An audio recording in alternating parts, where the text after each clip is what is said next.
أسامة صالح تليفونات بني سويف 6 أهداف. إسلام جمارك من فاركو 6 أهداف. طيب أخدكم وأخد الكابتن علاء نبيل مباشرة لتقريرين مهمين في هذه المجموعة. التقرير الأول: كاميرا كرة بلدنا فقط انفردت وحصريا لجلسة الصلح التي جمعت ما بين الكابتن محمد حمدان مدير أكاديمية نادي الأهلي بأسوان ونجم فريق أسوان في عصره الذهبي في حضور جميع أعضاء مجلس إدارة غرب سهيل وأسوان ومجلس إدارة أسوان والقيادات الشعبية والتنفيذية والأستاذ هاني رشدي وكيل وزارة الشباب والرياضة بأسوان. مجلس إدارة غرب سهيل مشكورين كلهم، أصحابي وحبايبي كلهم باسمه، ومجلس إدارة نادي أسوان ومعاهم صديقنا الإعلامي والنجم الكبير الصديق محمد حمدان اجتمعوا في نادي أسوان ليلة المباراة مساء الأربعاء على كان في شحان وسوء تفاهم، وانتهى بود وحب والناس قامت حبايب ولعبوا المباراة النهاردة وانتهت بفوز أسوان 2-1. الزميل عبد الله مشالي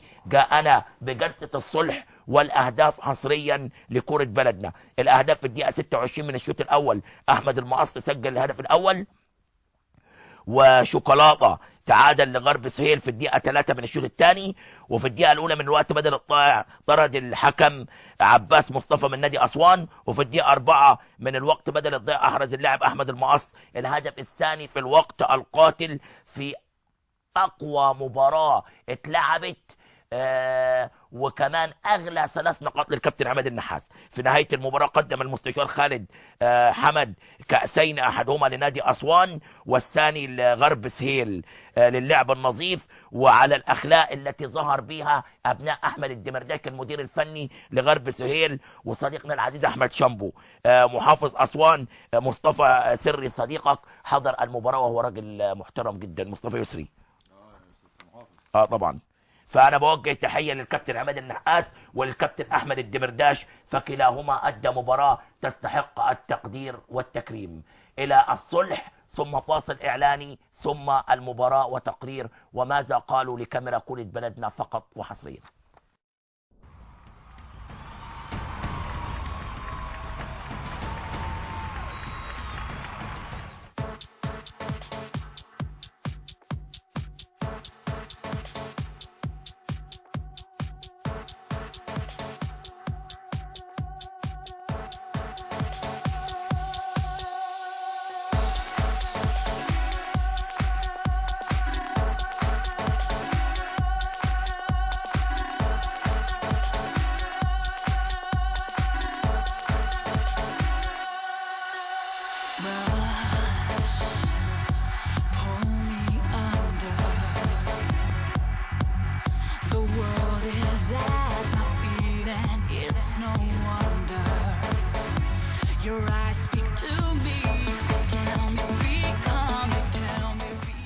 اهله وصله واحده غرب سهيل، وبعدين احنا دلوقتي هما الاثنين احنا بنمثل قطبي الكره الاسوانيه من بلدي كده.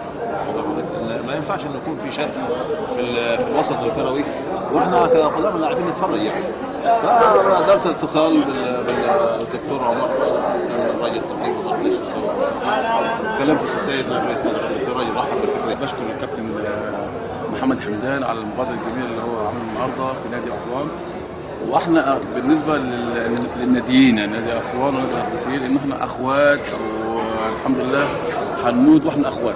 يعني الفتنه اللي حصلت الفتره اللي فاتت الاسبوعين اللي فاتوا ان اسوان وغرب سهيل الجماهير والجبال يعني على العموم عايزين نوصل للكره المصريه عامه يوم الخميس ان احنا هنعمل ماتش جميل جدا ونوصل للناس ان ما فيش اي مشاكل بيننا. وزي ما انتم شايفين كل الناس موجوده، جمعيات مجلس الشعب كل الشخصيات الهامه اللي في اسوان موجودين معنا في النادي النهارده. والحمد لله ان كانت مبادره جميله بالنسبه للكابتن حمدان.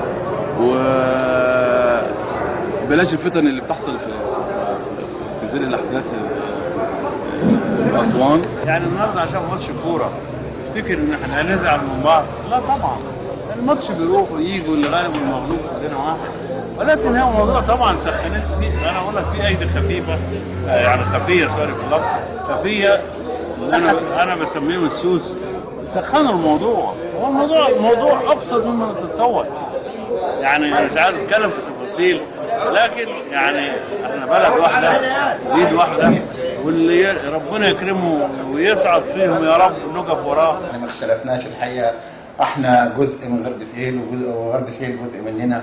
احنا الحقيقه اهل، وانت تعلم يا استاذ عبد الله ان احنا اهل اسريا وقبليا، وما فيش اي فرق بيننا وبين غرب سهيل كاهل وغرب سهيل كنادي. انما اللي حصل هو سوء التفاهم ده تم ازالته مباشره في قعده الصلح، اللي ما نقدرش نقول عليها صلح زي ما سيادتك سميتها، ولكن هي قعده توافق، قعده موده بيننا وبين اهالينا اهالي غرب. من محافظه اسوان، عبد الله مشالي، التلفزيون المصري، قناه القاهره، برنامج كورة بلدنا.